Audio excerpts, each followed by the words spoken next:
नमस्कार मेरे प्यारे साथियों, मेरा नाम है Shivam Panch and I welcome you all to the 4th episode of Tattvabodh, the experiential formula of life skills.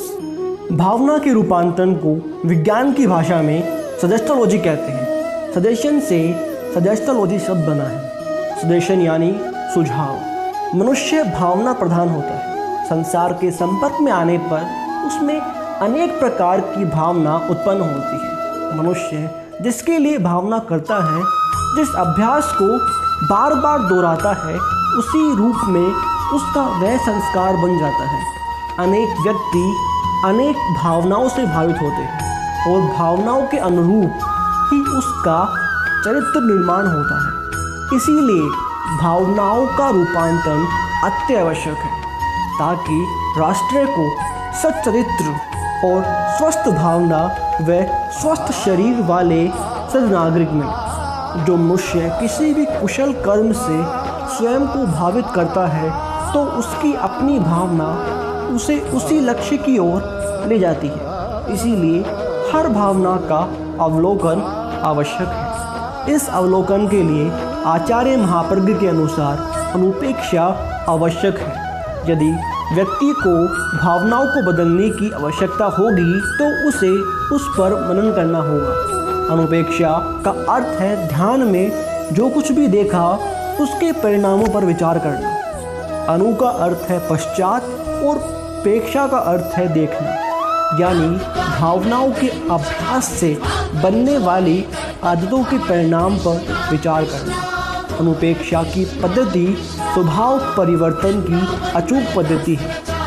इसलिए भावनाओं के रूपांतरण के लिए अनुपेक्षा जरूरी है। अनुपेक्षा के पश्चात जब भावनाओं के रूपांतरण पर स्वतः विवेक जागृत होने से बुद्धि के द्वारा आवश्यक सुझाव प्राप्त होगा।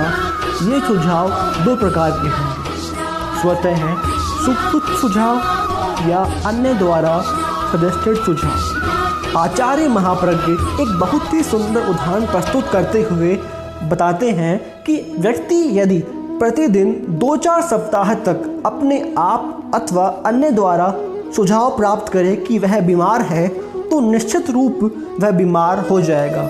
और यदि दूसरा व्यक्ति उसी प्रकार कई सप्ताह तक स्वयं या अन्य हितैषी द्वारा यह सुझाव प्राप्त करे कि वह बीमार नहीं है, स्वस्थ है, तो निश्चित रूप से स्वस्थता बढ़ती ही जाएगी। इसी भावांतर का प्रयोग आज चिकित्सा के क्षेत्र में किया जा रहा है। इसी प्रकार व्यक्ति चरित्र एवं सदाचार निर्माण में इसका प्रयोग किया जा सकता है। कोई व्यक्ति क्रोध की आदत, कोई वासना, कोई दुर्व्यसन की आदत बदलना चाहता है, संकल्प करता है कि वह इन सब आदतों को छोड़ देगा, किंतु अंत में एक प्रबल मांग उठती है, वह संकल्प भंग हो जाता है। ऐसा क्यों?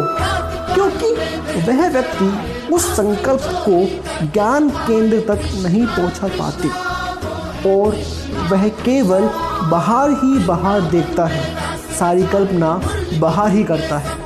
इसी प्रकार पाश्चात्य देशों में ऑटोजेनिक चिकित्सा पद्धति का विकास किया है। यह पद्धति स्वतः प्रभाव डालने वाली होती है। वे लोग कल्पना करते हैं और कल्पना के सहारे वैसा ही अनुभव करते हैं। योग की भाषा में इसे भावनात्मक प्रयोग कहा जाता है। वे लोग कल्पना करते हैं कि उनका हाथ उठ रहा, किंतु वे उठाने का प्रयास नहीं करते, किंतु बार बार की कल्पना से 1-2 सप्ताह या अधिक में उनका हाथ कल्पना मात्र से उठने लगता है। भावना हमारी चेतना और वातावरण को बदलती है। इसमें अन्य मार्गदर्शक की आवश्यकता नहीं होती, वह केवल कल्पना के माध्यम से सुझाव देता है। अतः सच्चरित्र, सदाचरण, सद्नागरिक हमें बनना है तो हमें भावनाओं का रूपांतरण करना ही पड़ेगा, जिसके लिए अनुप्रेक्षा आवश्यक है। धन्यवाद।